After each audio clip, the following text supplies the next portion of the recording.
Congressman, first things first, why did President Trump choose J.D. Vance?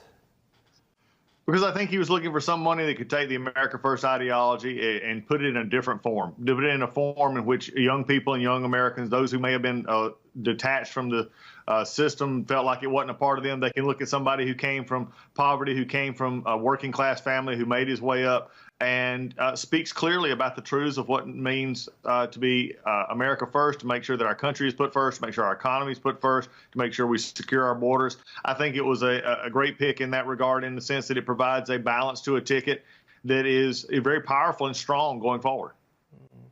What kind of influence do you think he'll have on the former president?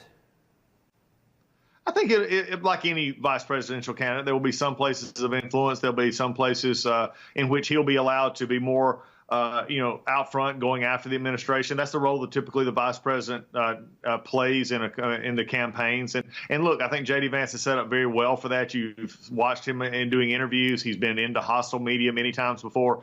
So I think he's going to provide a good balance. And how they would influence each other probably is just in different areas and different styles. It's the first millennial to be nominated for vice president.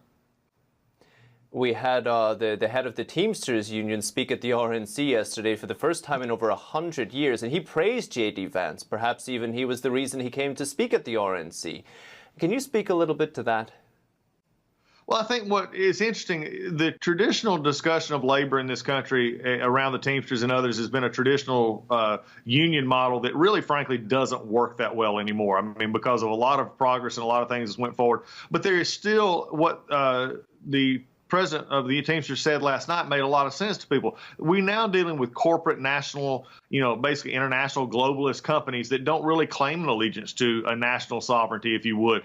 And I think that is playing, when you have companies that are bigger than most countries, there is a need for government to be a part of that, not in the stifling capitalism, but maybe preserving and protecting the environment, the integrity of monopolies against monopolies that may or may not spring up. And again, he didn't actually say any of those were that way, but he said, look, there's a price for labor that protects the worker. And I think that resonates through the messages from a working class standpoint, whether they support, quote, traditional labor unions or not. There is a concern about most Americans on the effect of big companies and big tech on our society.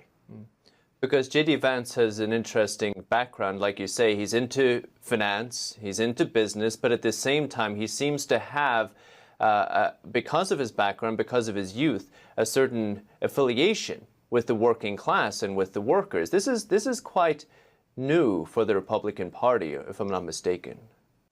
Well, unfortunately, it's not new. It's just being presented as new this time. I've always believed that the Republican Party was the party of the worker, because we believed in lower, smaller government, less taxes, more increase in being able to start your own business, keep your own money, and do the things with your own earnings that you need to do, and invest those kind of things. The Democratic Party has always wanted centralized control of that, making it more and more dependent upon the government. So in my personal opinion, we've always been far more worker friendly and business friendly than the Democratic Party. However, I think this is coming out now in a new form and looking at it maybe from different glasses. And that's what it takes sometimes to reach voters who may have been disaffected by traditional politics. Well, on messaging, we hear messages of unity from both sides, from the president, from his opponent, President Biden. J.D. Vance, he has worked with Democrats, even like Elizabeth Warren. What does this tell you? Well, it tells me exactly what I used to do in Congress as well, is when you can find a place of agreement with people you normally disagree with without giving up your values, then you take advantage, and it's called governing. It's actually called moving the ball forward, which is what we're supposed to be doing. So when J.D. Vance would work with others, and J.D. Vance did not become less conservative and Elizabeth Warren didn't become less liberal. They found ways to work for the American people, and that is what the American people look for. They don't want either side to give up who they are, but if you can find a way to help them, they want to actually be there and be a part of it. And I think that's one of the things that Vance is, his background, his in different ways of his background probably helped in that regard.